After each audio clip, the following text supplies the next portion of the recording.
आज 468 कोटी रुपयांचा अर्थसंकल्प सादर केला आहे आणि यामध्ये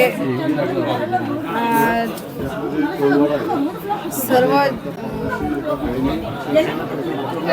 यांना समानतेचा हे होईल। सर्व कल्याणकारी योजना असतील, बालकल्याण असेल, पाणी पुरवठा असेल, स्वच्छता असेल, या सर्व याच्यावर बजेटचे जे असेल हा पूर्ण विस्तार व्यवस्थित होईल। यामुळे जालनावासियांना किती विकास मिळेल आणि प्रत्यक्षात अंमलबजावणी होईल? प्रत्यक्षात अंमलबजावणी होईल व जालना शहराचा या अर्थसंकल्पामुळे पूर्ण जालन्याचा चेहरा मोहरा बदलेल। सर्वाधिक जास्त फोकस हा कोणत्या गोष्टीवरती राहणार आहे?